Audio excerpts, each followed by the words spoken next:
David is a qualified actuary, has a PhD from Wharton University and has won numerous awards, including a Fulbright scholarship. He has held academic posts at Oxford University and Imperial College Business School and has authored numerous academic papers. David is a visiting fellow at the National Institute for Economic and Social Research in London. David is a retirement policy specialist for National Treasury. Please welcome to the stage, David McCarthy. And crucially, in the last week, David McCarthy, welcome to the stage. You must obey the video. Thank you. Thank you. Good morning, David McCarthy. Crucially, over the last week, he has released a very, very important paper on pricing of retirement. He's going to take us through that now. He's going to speak for the next 45 minutes or so, and then also leave 10 or 15 minutes for questions. So any questions you've got, we will have roving microphones, but if you would like to ask the question in person, we'll get the microphone to you. If you want to scribble it down on a piece of paper, do so, and in the Q&A session, we will get people to collect those questions from you, give them to me, and I'll make them as impossible as possible. I'm going to make them impossible for him to answer. We like to make our guests sweat. Please welcome David McCarthy.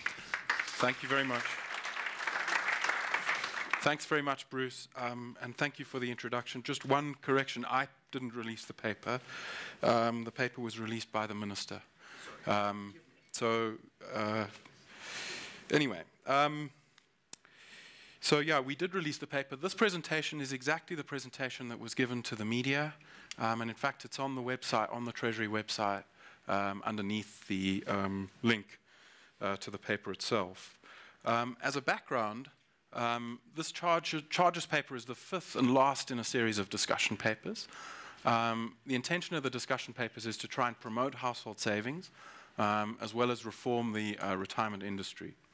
There was some overview papers from 2012, including strengthening retirement savings, in which the whole series of papers was announced.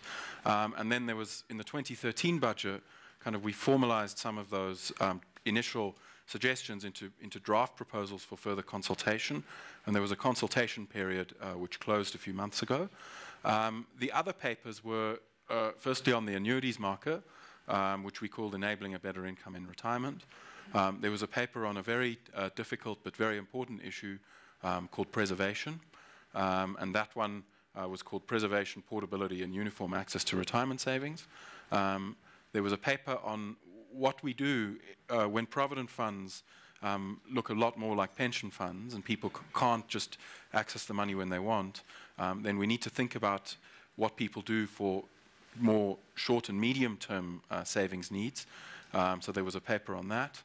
And then there was a paper on trying to harmonize the tax treatment of retirement savings. And I'm told that by my colleagues never to say in public that tax is boring, but that paper is a very interesting paper to read. So the one paper, it was paper A in the series, but it was released last.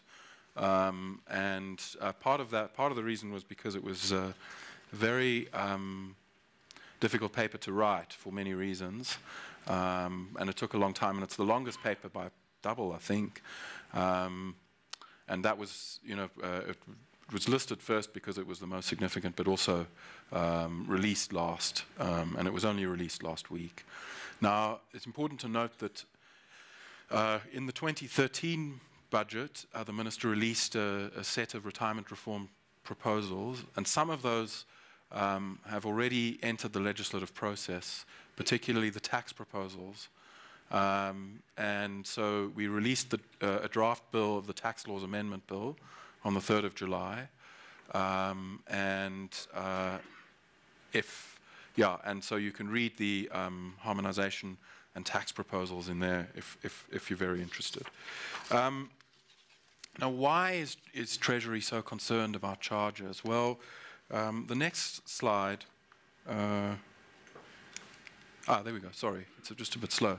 The next slide is really why we're concerned about it, and I must be honest, it's not attributed in the paper, but this particular way of presenting charges actually comes from Stephen Nathan, and so we saw this particular way of presenting it, and we felt that it was a very effective and informative way of presenting what the impact of charges on retirement benefits is. And there are two graphs there, and I think I have a laser pointer so I can actually Can you see that? Yeah. So there are two graphs. The bottom graph shows the effect of an initial charge. So what does that mean? Well, for someone who saves for 40 years, right? Imagine that you give them, I don't know, like the lady Tracy. Was it Tracy? Not a real name, Julia. Julia. So imagine Julia, she saves, and then the service provider, for every 100 rand that she puts in, they take 5 rand away, and they only invest 95 rand. What impact does that have on the final amount of money that she has, the 1.8 million rand? Well, what I've got is I've got a graph along the bottom there that shows charges, initial charges running from 0% to 5%, and then I've just standardized the benefit. This is for someone who saves for 40 years every month, okay? And I've scaled the benefit so it's always 100. And what proportion disappears in fees? Well, for initial charges, that dark red is the amount that she contributed. This lighter red is the growth on that money, and the little box that isn't there but has got a little boundary around it is the effective charges. And you can see that initial charges, right, don't have very much effect. In fact, a 5% initial charge will reduce retirement benefits by about 5%. In fact, by exactly 5%, right? The same is not true of charges that recur annually, all right? And charges that recur annually have a very, very significant effect on the amount of money that you can retire with. Now, why is that? Well, let's think about it. So, well, first let's look at the numbers. So, an annual charge of 5% per annum will reduce your benefit from 100 down to something slightly less than 40. So, 60% of your retirement benefit is taken away in the form of charges, right, at 5% every year. Now, why the huge difference? Well, think about it. So that first payment that Julia makes, right, how many times, and let's assume that she saves for 40 years, how many times is this annual charge levied? Well, it's levied once for every year, so it's levied 40 times, right? Okay? The second payment she makes at the beginning of the second year, let's assume she saves every year, right? How many times is that annual charge levied? Well, it's levied 39 times, right? The final payment that she makes, right, how many times is that charge levied? Well, it's levied only once. So on average, if she saves for 40 years, this annual charge is levied 20 times on average. It's levied 40 times for the first payment she makes, once for the final payment. So the average payment has this charge deducted 20 times. So if you are a regular saver and you're planning to be a regular saver for your retirement over your whole life, how should you compare annual charges and initial charges? Well, if you're young, you should multiply, and you're just starting out, you're 25 years old, you should multiply the annual charge by 20 and then compare it with the initial charge, because that's the broad factor of equivalence. And of course, if you go to a financial advisor, and my dad has just retired, so I've spent more than my fair share doing some mystery shopping with financial service providers, and they are very quick, very, very quick to tell you that there's no initial charge, right? Okay? And then they tell you that the recurring charge is very low because it's only 2% a year, or whatever it is, right? And of course, this is something that maybe they're not even aware of it, to be fair. But it's something that you as consumers do need to be aware of, right?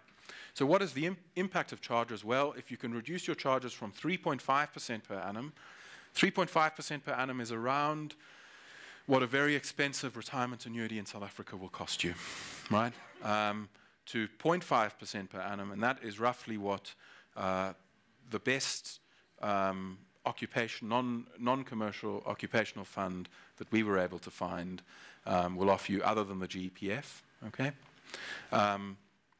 So that's taking you from one end of the scale in South Africa to the other end. You can get the same benefit from contributions that are half as large. In other words, you have two choices. Either you can contribute the same amount and retire with money that is twice as much, okay? Or you can put half as much in and retire with the same benefit and enjoy the money while you're working. So this is why Treasury is interested in it. Of course, we're interested in it for other reasons. This capital also has an effect on our economy, because the fact that someone has twice as much in their savings account for the same money that they put in means that we, as South Africa, the South African economy, has twice as much capital to invest, right? Because so we have twice as much money to spend on building roads and factories, right? Whereas at the moment, to the extent that there is excessive charging in the retirement industry, we're frittering away that capital on an unnecessarily expensive retirement industry, right? When instead we could be using it both to reduce our dependence on foreign capital and to, as a country, and to increase the rate of investment in our economy and reduce the cost of investment. So there are significant macroeconomic effects to these kinds of charges as well. Look, retirement funds are very complex. I believe that many of you here are trustees. We need to differentiate between the costs of running retirement funds and the charges that are imposed on members to pay these costs. And of course, you all know how complex it is to run a retirement fund, and that's costly. I mean, you need to pay lawyers, auditors, asset custodians, transition managers, and a whole lot of other charges, which, before I looked at this in detail, I'd never heard of some of these things, okay? So, you know, and maybe there are more that I haven't heard of, I don't know. But really, how do the retirement funds recover those charges? Well, those costs, sorry.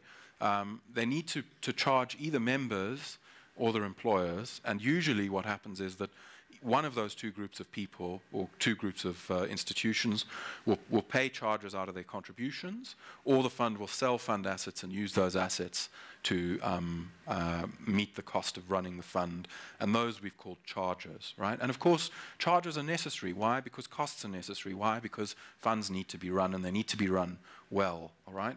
But the relationship between costs and charges can be very, very complex. In funds that are run non-commercially, so what's a non-commercial fund? It's a fund that's run for an employer, for their own staff, right? And, or an umbrella fund that's run for a particular industry or a particular union, right? And typically, those funds are run on a non-commercial basis. And in those funds, typically the charging structures are quite simple. So they may have one charge as a fraction of contributions, and that will pay for administration and risk benefits, and then one charge as a fraction of assets under management, and that will pay for asset management and other expenses that are more closely related to the level of assets under management. But in commercial funds, and what do I mean by commercial funds? I mean commercial umbrella funds and retirement annuities. The charging basis can be exceptionally complex. And we've uncovered some examples unfortunately we decided in the costs paper that we would not include any detail that allowed any service provider to be identified.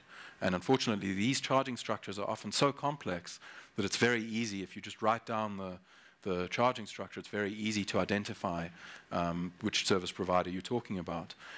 So we decided that what we would do is not include those. But some of the examples that we managed to discover are startling. I mean, the level of complexity is astonishing, extraordinary. You know, I have a PhD, as it was said there, from the Wharton School. You know, this charging structure eludes me, right? So I don't know how a financial advisor or an EB consultant or whatever can make head or tail of some of these charging structures, because they are exceptionally complex, all right? And we'll talk a little bit later about why that is. But an important point that we discovered here is that seems to be a significant difference in complexity between most commercially run funds and most not-for-profit funds, all right? And there's a story to be told there. It's also important to note that the high fixed costs of a retirement system mean that economies of scale, either in assets or members, are significant. And in South Africa, we may well be in a structural situation where there are structural issues that keep costs high, and therefore charges need to be high in order to pay for these costs. So it's very tempting to kind of blame the financial services industry and say they're bad people, they're doing bad things, they're ripping us off, right? And in certain instances and in some cases that may well be true, but there are also structural issues, right, which are very important, which keep costs high and mean that the retirement industry doesn't have a choice but to charge high fees. Some of these are high unemployment. What does that mean? It means that people are not members of retirement funds, right? So only about between half and 60% of formally employed South African workers are members of a retirement fund. A lack of compulsion. So these funds are voluntary. Employers can choose whether to buy a fund or not. They don't have to put their workers into funds. Low rates of preservation mean that the balances in the fund are low, right? So what that means is that when individuals leave employment, they just take the cash with them. That reduces the amount of assets in the system and raises costs. And there are also between 2,500 and 3,000 funds in the country. Okay, we're not Ireland. I went to a meeting of international regulators a few weeks ago in Paris. And it turns out that Ireland is a country of, the Republic of Ireland is a country of 4 million people. They have 100,000 pension funds, right? We are a country of 55, 54 million people, and we have between 2,500 and 3,000 pension funds. We at Treasury think that's too high. There are too many retirement funds, and that fragmentation of funds is leading to a high level of costs. A key issue driving costs in a voluntary system is the distribution of funds. How do you get the fund? How do you get the worker to the fund, right? How does the worker find out about the fund? How do they make contributions to the fund? That is what industry professionals call distribution, right? And it's one of the most important factors driving cost. Now, for people who work for a company where there is a fund there, right, that's what we call workplace distribution, and that is probably by far the most efficient way to distribute retirement products to their workers. And that's why you'll see that workplace funds in South Africa are by far the cheapest typically, although there are some exceptions. So given that very broad analysis, the retirement system in South Africa does seem expensive. And this is especially given its relative maturity. We've had a system for 50 years. We have assets under management that are 70% of GDP, right? We also have capital markets that are the envy of virtually every developing country in the world. And that includes most countries, if not all countries in Latin America. And yet we still have a very expensive retirement system. Now, I was sort of, for various reasons, I was looking at the retirement system in Armenia, and they're going through a reform. Now, Armenia, I don't know if anyone is, I had to look on the map to see where it is, but it's in a very difficult part of the world. It's between Georgia and all those various ethnic enclaves in Georgia, Chechnya, it's next to it, Iran, Azerbaijan, and Turkey. So it's a Caucasus country. And they're thinking of introducing an individual account defined contribution system because their defined benefit system, as like many do, has run into the rocks. And they do have a stock market. It's owned by NASDAQ. Most of you have probably heard of NASDAQ. But there are 12 stocks. Sorry, there are 12 listed securities, 4 stocks and 8 bonds. Now, in South Africa, we don't have that kind of situation. They don't have any life insurance companies in Armenia. It's not possible to buy a life insurance policy. Now, in South Africa, we are in a very, very different state of affairs, right? And yet the question remains as to why our sophisticated capital markets don't seem to be benefiting individual savers, given that we have this retirement system. It is mature, right? We have these very developed capital markets, yet why are we near the top of these charts? And there are reasons which are structural, which I've mentioned. An important thing is that we rely almost entirely on market mechanisms to determine the type and level of charges. So there is no charge regulation in South Africa. That is a marked contrast to virtually every non-Anglo-Saxon retirement system in the world. So Anglo-Saxon retirement systems, Ireland, the US, the UK, Australia, South Africa, typically we don't rely on any kind of charge regulation, but virtually every other system does have quite strong charge regulation. And of course, it's important to note that the level of charges in DC retirement systems is not a concern only in South Africa. This is an international concern. If you follow what's happening in the UK, the minister there is throwing the book at the pensions industry in the UK in various ways. In Ireland, I know there are 100,000 funds because they're very concerned about the level of charges. Australia has just completed a major review of charges in their DC system, and they're making some fairly far-reaching changes. The US is an outlier, but even there, the disclosure levels in DC funds have recently been raised, despite much opposition from members of Congress, and we can all guess where the opposition has its ultimate origin. But there are, important factors that drive the expenses in South Africa. It's a voluntary system, too many funds, there's a low rate of preservation, and in many instances, particularly smaller funds, governance in South African funds can be quite poor. But what we've got, and you need to be very careful with these international comparisons. If you read the paper, there are at least 4 pages that explain why you shouldn't rely on these comparisons too much. On this graph, what I've put colored boxes, which are unfortunately misaligned now. But the red ones are voluntary systems, the green ones are compulsory systems, and the yellow ones are what we call quasi-compulsory. So quasi-compulsory is in South Africa, it's legal if you work for an employer and they have a fund, it's legal to force the employees to join. And you can see that the red are clustered at the top, so the voluntary systems tend to be more expensive, the compulsory systems tend to be cheaper, and the quasi-mandatory systems are somewhere sort of evenly spread. But there, the cheapest non-commercial umbrella fund is running at a reduction in yield of around 50 basis points. It was the cheapest one we were able to find. The cheapest retirement annuity in South Africa runs at something like just less than 1%. The largest large occupational DC plans, that's an average across 4 plans done by an actuary at a large South African life office. Those are slightly above 1%.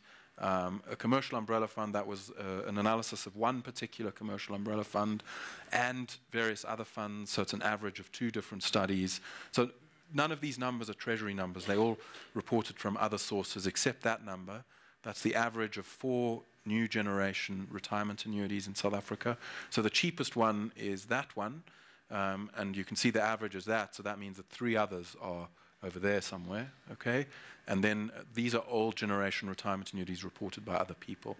And you can see that these numbers are very high, 3.5%, 3%, very, very high. So that means that a lot of your retirement savings, if you're in a product like that, are actually paying charges. So, but yet, you can still get good deals, particularly in non-commercial funds. Now, one of our conclusions is that the complexity that we observe may be an unintended outcome of market structure. And that is that there are in a voluntary system where retirement products, whether they're sold to employers or sold to individuals, so a commercial umbrella fund is something that's sold to employers. A retirement annuity fund is something that's sold to individuals. There are few market forces operating against product and charge complexity, right? Now, I'm amused. I just sold my flat in London because I was never there. And I noted that I had to cut off my electricity and my gas. And they have a very strange system to us there in the UK where you can choose your electricity and gas supplier. Okay, and so what you do is you have there are 6 or 8 big players in the market, and then they advertise, and then you can choose a particular tariff, and then that affects how much they're allowed to generate and feed into the gas grid or the electricity grid, right? And it sounds great. Okay, I don't know when the system was introduced, but by 2011, the regulator was exceptionally concerned about the level of complexity in the charging structures. So for instance, between 2007 and 2011, the number of available tariffs, and remember there are only 6 big suppliers, had doubled from 200 to 400 different available tariffs, okay, right? And they were very concerned about the complex tariff information. So, and they felt that it made consumers, and this is a quote from their document, it made consumers less aware of expenditure on energy. It put consumers off searching for better tariffs. It resulted in an increased frequency of poor decisions due to consumer errors, and it decreased trust in the energy market. They also quoted a strategic marketing consultancy, which in the UK is advising banks okay? And it said, it advised banks, and this is a quote, to make more use of complex price systems such as two-part pricing, multi-dimensional pricing, or loyalty programs for selected products and services. The likelihood that banks continually try to undersell one another is greater if their price structures make it easy for consumers to compare offers. In order to prevent easy comparisons, a bank should create price structures that are clearly distinguishable from those of its rivals. Price systems with several price components are especially effective. And whether you're dealing with banking charges, or whether you're dealing with electricity or gas distribution charges, or whether you're dealing with retirement charges in retirement funds, the same principle holds, right? Providers like to compete on the basis of product. They don't like to compete on the basis of price. No one likes to compete on the basis of price, right? And it doesn't matter whether you're selling gas or financial services or whatever. It's nice to pretend that people in the financial services industry are especially evil. I don't think they are. I just think they're responding to the same market forces that everyone else is responding to. And what does it cause? It causes product and charge complexity. Why? Because they don't want consumers to be able to compare prices, right? And in the retirement industry, it's particularly bad, I think. And the reason it's particularly bad is because in our system, intermediaries play a crucial role in distributing retirement savings products to customers. In the electricity and gas business in the UK, so what happened then, if you're faced with 700 different choices about how to pay for your gas bill, well, what do? You immediately think, well, I need to have a price comparison website. So then you get all these price comparison websites that spring up that allow you to compare what you pay for gas and electricity and choose a deal that suits you, okay? Then what happens is that those price comparison websites begin to take commissions from the providers, okay, right? And then, of course, you can't rely on them anymore because now they are actually they've become intermediaries. So the market becomes this incredibly complex thing, and then the regulator has to step in and actually force providers to have simple tariff structures, right? In the retirement industry, it's worse because the document in Britain talked about disengagement of consumers. Well, in the retirement industry, you have someone who prevents you from being disengaged, in fact, who's paid to prevent you from being disengaged, and this is your financial advisor, because they hold your hand and they say, no, I know this is complex. Retirement is a very complex thing, okay, and in many ways it is. But maybe it's more complex than it needs to be, and I think this is a good deal for you. All right. And the way that those intermediaries are remunerated introduces conflicts of interest, or may introduce conflicts of interest between them, product providers, and customers, and that we think has the effect of increasing the complexity of products and raising charges. And this is these market forces operating over decades, right, is, we believe, one of the reasons underlying the exceptional complexity of many of the commercial products in our market. And of course, there are other things as well, which I won't dwell on too much. Preference for active investment management raises charges above the lowest attainable levels. There'll be lots in this conference on active versus passive, and you can read something on it in the paper released by the minister. Weaknesses in governance do need to be addressed in South African retirement funds. There is a strong and well-governed retirement fund in South Africa that is run on a non-commercial basis, can get very, very low charges, right? But many don't. And we think that funds distributed through the workplace have lower cost. Now, one of the issues, what's special about the financial services industry? Well, firstly, products are incredibly flexible. You can charge now, you can charge later, you can call a charge an administration charge, you can call it a guarantee charge, you can call it a performance fee, you can call it a sales commission, you can call it an early surrender penalty, you can call it a loyalty bonus. The degree of flexibility in charging structures is very, very large. It's not like gas or electricity. There, the degree of flexibility is much lower. Here, there's an incredible degree of flexibility. What's the second difference? Well, there are huge asymmetries of information between product providers and purchasers, right? So providers have specialists who spend their lives designing products, okay, who are masters of this kind of complexity. It's their job, right? Okay? So there's an incredible asymmetry of information. The complexity of a gas tariff, however complex it is, or the potential complexity of a gas tariff is much lower than the potential complexity to consumers of a financial product, particularly a long-term financial product. And finally, in the financial services industry, the wrong decision can be exceptionally costly. If I buy the wrong gas thing, or I buy the wrong tube of toothpaste, or apparently supermarkets put breakfast cereal that's suitable for children at the eye level of children, so that then when they're walking along, they can see whatever they like and then they grab it, right? And, is it a crisis if we get Cocoa Pops instead of something healthier? Well, if we do it every day, yes, and the dentist bill will go up. But, it's not really a crisis. In financial services, particularly in retirement, making the wrong decision can cost you half of your retirement income for the rest of your life, right? Now, that's why, this issue is so important in the retirement industry. The complexity and the asymmetric information allow providers to shift charges from one place to another. And in the paper, we suspect that what's happened in the South African industry is that there's been a charge away from initial charges. So when you speak to the financial advisors, they're very quick to reassure you that there are no initial charges, towards recurring charges. And recurring charges, we think, are underappreciated by consumers. So every time I put up those graphs, I get a gasp from the audience because they don't realize the long-term impact in long-term savings products of charges that apparently look small. So we think that the providers are given an incentive by market forces, essentially by consumers, to shift charges between initial and recurring charges. And they also shift between types of charges. So and we have something in investment platforms called rebates, which are effectively sales commissions paid by asset managers to platforms in exchange for listing the investment option on the platform.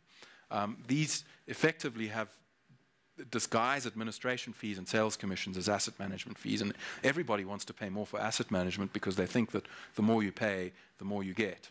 Okay, well, later on you'll hear that maybe that isn't true.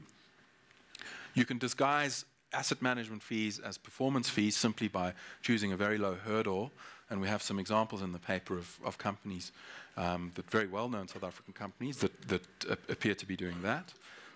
You can call something a guarantee charge when actually it's not a guarantee charge at all. It's just an asset management charge. And then you have all sorts of hidden charges like early surrender penalties, and those can be presented in various ways. So there's various types of charge shifting, and this is an attempt, which is entirely understandable, to try and make your charge structure look palatable either to intermediaries or to ultimate consumers. And of course the same is true of people who sell cereal or toothpaste or anything else, right? The only difference is that the degree of complexity in this industry, the potential degree of complexity, is much, much, much greater. So we've got some proposals. I don't want to spend too much time on the proposals. Firstly, they're just draft proposals, so they're very, very interim. I read in the newspaper that apparently the Treasury has decided what it's going to do already, and this is all a kind of a futile, face-saving exercise or something. That isn't true. These are just draft proposals. We consult with all stakeholders a lot of the time, so it is a genuine consultation. We want to encourage fund consolidation, and we want governance to be better, and we want regulation to be stronger. All right. We want retirement savings products to be simple. So we think that simplicity is a valuable good. And if the market can't provide it, then we have to regulate. So we're going to regulate simplicity, all right? At least we're thinking of regulating simplicity. And what that means is looking at trying to regulate a simple charge structure. And I see in the UK gas industry, they're thinking about doing a similar thing, not exactly the same way we're thinking about doing it, but a similar thing. And there's some suggestions to guide the discussions that we have with stakeholders about exactly what a standardized charge structure could look like. Note that this is the charges that are paid by members of the fund, not the costs that are paid by the fund. So there's a difference between charges and costs. All right? We want greater regulation of permitted investment options in compulsory membership funds. Important for service providers. At this stage, other than possibly something in the default requirement, we're not going to look at the freedom of service providers to set charge levels because we have little idea of what an appropriate charge level could be. So their freedom to set charge levels at this stage may not be affected. we want there to be greater disclosure. Oh, thanks. We'd like there to be greater disclosure. We think it's very strange that funds into which members are automatically enrolled, so quasi-compulsory funds, have no requirement in our law to disclose charges to members. Isn't that strange? So members themselves have no tools with which to pressure their boards of trustees to ensure that the fund into which they are compulsorily enrolled, which may well be a commercially run product, right, gives them good value. So we want to have a measure of charges which is standardized and comprehensive. It's a look-through basis. It needs to make some allowance for conditional charges because of the complexities of these things. And we'd like individuals to see not only where their fund, what their fund charge level is, but where it ranks, crucially, where it ranks relative to other funds or other options that they may have. And finally, we want to look at moving away from a voluntary system towards something that looks more like a compulsory system, so dealing with some of the structural issues in the retirement industry. Another structural issue is the lack of preservation, and something like 90% of members don't preserve their benefits when they change jobs. And so we're looking at that as well. And that is, currently there was a proposal made in the minister's budget earlier this year, and we're currently engaged in intensive discussions with various stakeholders to try and refine those proposals and move forward on them. So we are moving on that structural issue as well. But another structural issue is the voluntary nature of our system. But in order to be effective, we need to find a way of getting funds from the fund to the member in a way that's cost effective, because a lot of the value in our system is destroyed because of the cost of getting the fund to the member. So there are various options that we're looking at to try and ensure that that is at least reasonably cost effective. So, this is a consultation process. It's going forward. The proposals that are presented there are highly interim draft proposals intended to structure discussions with various stakeholders and to kind of give an indication of what our thinking is. And they are definitely not final in any sense. So if you read in the newspaper that we have decided what we're going to do, I'm afraid that's one particular newspaper article that you shouldn't really believe. There is a formal consultation process on this. That closes on the 30th of September. We've set up an email address, so you can just email into that, or you can send it to the Treasury. There's an address there. I think it's a private bag somewhere in Pretoria if you don't like email.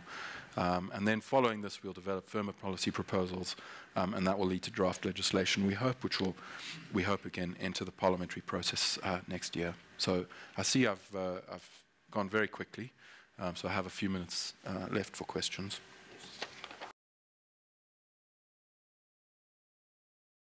Thanks very much. Let's take the first written question. Thanks so much for keeping it so small.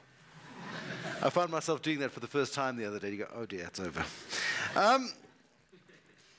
What is the timing of cost proposals? That's making the assumption, of course, that this is what's going to happen. Yeah. But there's got to be a timeline by which you would like to have cost proposals implemented. Yeah, well, as I say, the consultation process closes on the 30th of September. After that, we'll engage in more intensive targeted consultations. Draft legislation won't be around before 2014. So that's the earliest, and then who knows how long it'll take through the parliamentary process. Another one, Treasury is focused on cost as a way to create value, but what about maximizing returns? And it sort of goes to something I scribbled down here as well. You're looking to regulate simplicity, but if you regulate simplicity, do you not then remove the incentive for outperformance? Yeah, look, that's a very difficult question. I mean, thank you. It's a very important issue. And I'll take an example. Firstly, important to realize, and you'll hear more about this from Stephen, is that efficient financial markets, and maybe the JSE is not efficient, okay? Right? But efficient financial markets effectively do not reward people who pay more for investment management, all right? In the form of higher returns. So if you do a historical analysis, and these analyses have been done on very, very good sources of data, and a big problem with doing these kinds of analyses is what was mentioned in one of the slides up there, and that is that very few mutual funds survive for long periods. So John Bogle said of the 600 mutual funds, only 3 were around from the 1970s. Okay, now which are the funds that don't survive? They're the funds that do well or do poorly. Well, clearly, if a fund does very well, it's much more likely to survive. It may still not survive. The funds that do poorly are much less likely to survive. So what does that mean? It means that if you look at the 3 funds that have been around since 1970, there's a selection process that's weeding out the weak ones as you go along, right? So what that means is that the observed historical outperformance of those funds is not a fair reflection of the average performance of funds that were around in 1970. It's reflecting the average performance of funds that were around in 1970 that are still around today. So when you do a historical analysis, you need to add in all the funds that were around in 1970 and which have subsequently dropped out. They bring down the average dramatically. The second issue has to do with strategic fee setting by providers. Okay? Now, what they found in the UK gas industry is that what providers do is they realize that something like 90% of customers are either totally disengaged from the market, or passive consumers. So what they do then is they tempt them in to a fixed price offer that says pay nothing for your gas for 6 months, right? And then in 6 months' time, by the way, somewhere in the small print, we'll put you on the highest price offer that we have, okay, right? So individuals buy this product, and then 90% of them get defaulted onto this high gas thing. Many of them never open their bills, okay, and they stay on that very, very high gas price, all right? And it's a big concern of the UK energy regulator is that people are on these fixed price deals with these initial discount teasers and then end up overpaying for their gas. Well, mutual fund managers are exactly the same. So if you're a mutual fund manager and you've underperformed, what are you going to do? Are you going to leave your fee structure the same, or are you going to change your fee structure? And if you do change it, how will you change it?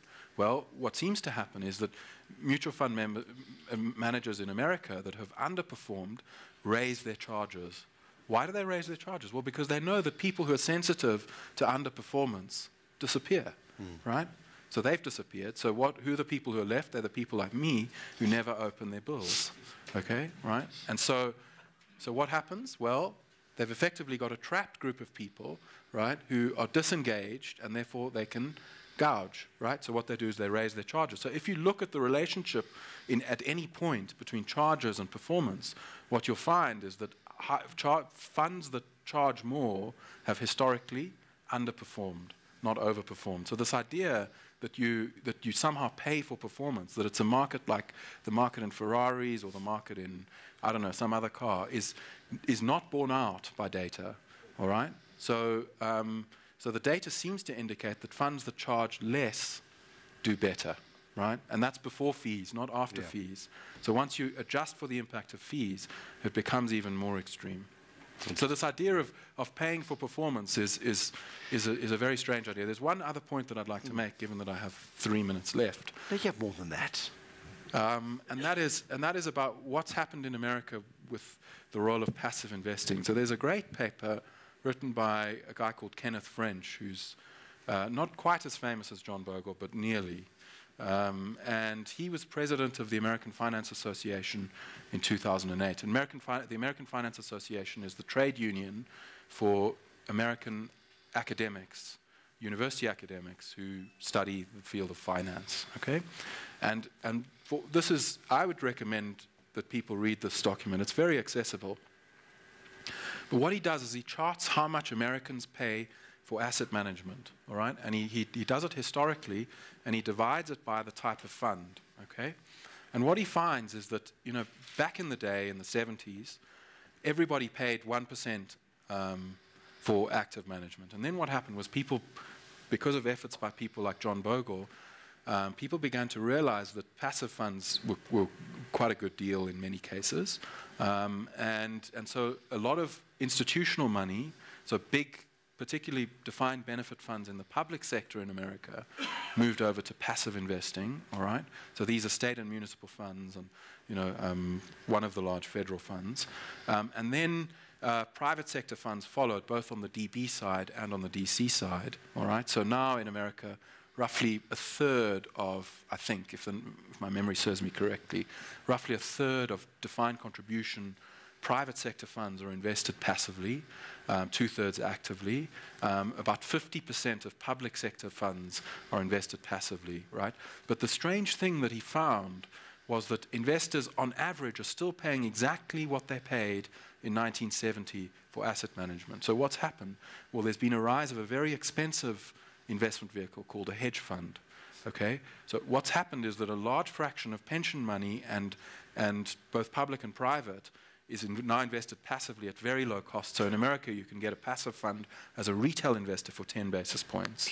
Okay, now and so that's invested very cheaply, but a lot of people and possibly a lot of pension funds as well are now investing in hedge funds. Okay, and hedge funds have a charging model which is 2 and 20, so 2% of a fixed fee every year and then 20% of the overperformance, which, as you'll see, over the long run will completely destroy your returns if they can't generate these excess returns. And there's not much evidence, as far as I'm aware, that they can. So what you've found is that ordinary people in America can access very, very cheap investment vehicles that don't necessarily underperform, right? In fact, that over the long run do quite well. And then rich Americans are spending money on stock selection and that kind of thing, and spending their own money on it at their own loss. So, I mean, as a group, active investors lose money because they're paying for stock selection, and the benefits are shared by everybody else. A fool and his money. You, sir. Yeah, I saw that on your slide you had comments around the trustees and work that they do and so on. And I just wondered how much investigation had been done into the competence of trustees. You know, one sees with the new Companies Act, a lot of people that I know are not keen to be directors. Or if they are, they've got to be paid a good fee. Now, clearly on some of these funds, they're much too small to afford a reasonable fee, and I think that's one of the problems. The trustees are both incompetent or disengaged or just don't know enough to actually advise members. And it's surprising to me that in issues around, for example, fidentia, that the trustees of those funds weren't sued. Just well, your comments. Yeah, look, I mean, it's a big source of concern about the level of skill of many of the trustees. And our system relies on efficient purchasing by boards of trustees. That's the cornerstone. And if that's not working as well as it could do, then there is a requirement for intervention. So one of the papers that we released dealt specifically with this issue. Some of the provisions, like a fit and proper provision, very, very basic things, training, have been dealt with in the Financial Services Laws General Amendment Bill, which is currently in Parliament. And another thing that's been dealt with is changing the statutory duty of trustees away from just looking after the fund and giving their duties to members a much greater prominence. But in this proposal, we've gone slightly further than that, and we are looking at something along the lines of the King governance principles for retirement fund boards as well. But those are in an early stage. Look, we're aware of the problem. You know, it's something that in our system, if we to continue to have our strong reliance on boards of trustees, and there are good reasons for doing that, then we do need to sort out this governance problem. But then do you regulate that particular function as well? Which particular? The function of trustees. Oh, it is heavily regulated at the moment. But clearly it's not working. Well, in some instances it may not be working. And therefore what we have to do is we have to either strengthen the competence of trustees, which we are doing, consolidate funds, so to try and encourage fund consolidation so that people are not in funds where the trustees don't have the time, the energy, the expertise, or the incentive to do a good job. So fund consolidation will go a long way towards that. Fit and proper requirements, mandatory training.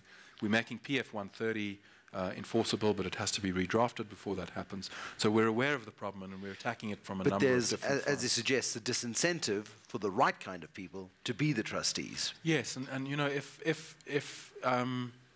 that is also a definite problem. I've heard some very rude jokes about the kinds of people who become trustees. Oh, go on. Tell us one. No. Oh, come on. There's a back door. It's fine. You'll get out. But it is a difficult job, and you know, at some stage we may have to consider allowing trustees to be remunerated. I mean, and of course that brings its own set of problems. But look, it's a work in progress. We're not going to solve this issue overnight. And, you know, it's going to take a while, but we are, with the regulator, working to improve this particular aspect because it's crucially important for our system. The clock is working against us. You've got a question, sir. David, just maybe two questions if I can. The first is on fees, and maybe just to try and come to the rescue of some of the asset managers in the room. Why the reluctance on performance fees? I mean, I would have thought that prohibiting performance fees is the very thing that would cause mediocrity in asset management, and probably more importantly, in a low-return world. Surely you would rather have a lower annual fee and a performance fee, so that if your assets do perform, you have a higher fee, but if they don't perform, you don't have a high fee. So you're sort of in the best interests of the investor in that sense. And then secondly, there was some talk probably about a year ago about a compulsory saving into a government type scheme. If I understand you correctly, the preference is much more for workplace schemes. So is the government scheme off the table? Thank you. Okay, the first issue of performance fees. You know, the argument in favor of performance fees is the one that you've described, and that is that, you know, it gives fund managers an incentive to outperform. All right. What's not said often is that fund managers already have strong incentives to outperform. Why do they have strong incentives to outperform? Well, because if investors are sensitive to returns, and I think investors will always be sensitive to returns, then fund managers that do well will have strong inflows. Fund managers that do badly will have strong outflows, right? And therefore, effectively, fund managers already have something that looks a lot like performance fees, because if you do well, the volume of assets under management improve, right? And even at a fixed fee, you'll still get a lot more income, all right? So that argument, I don't think is necessarily, performance fees are only one way of ensuring that incentives are aligned, right? I think flat fees are pretty good at aligning incentives anyway. But performance fees also bring some quite serious conflicts between the asset manager and the consumer, right? Particularly on the retail side, but also on the wholesale side. So what are the conflicts? Well, performance fees give managers an incentive to game the performance fee in a way that is against the interests of investors. So what they can do is that effectively gives them an incentive to either lock in overperformance, causing investors to be paid for performance that's exactly in line with a benchmark, or if they're very, very underperforming, then they have a strong incentive to ramp up the risk in the portfolio, exposing the investor to more risk, which the investor and not the fund manager is paying for, right? Secondly, the performance fees can be gamed themselves. So I spoke about strategic fee setting with mutual fund managers. So what you find is that because the performance fee is based on a long period of past performance, managers that have overperformed in the past institute performance fees. Then suddenly they find out that they've underperformed, and what they do, they take them away again, right? So not only and therefore they reward themselves for performance fees on performance they've earned in the past, and then when they underperform, they say, well, you know, the market is now moving against performance fees. We don't think they're such a good idea anymore, and therefore we're going to replace it with a flat fee. And whose interests does that serve? Well, clearly doesn't serve the interests of the client. The third big issue with performance fees is that it becomes very, very difficult. It creates a game between the customer, right, and the asset manager about the sources of, or what exactly outperformance is and how it can be measured. And all of the elements in a performance fee basis are extremely complex and almost impossible to be understood by average members or by their financial advisor. So effectively, if the odds are stacked against, I have 2 minutes and 10. Look, it's going up. Did you ever work with Trevor Manuel? No. Okay, because Trevor Manuel Yes. had the gift of being able to give the world's longest answers without really answering the question. Right. In such a way as you can never interrupt to really ask the question. Okay. So are you going to ban Let me performance finish. fees? Let me finish.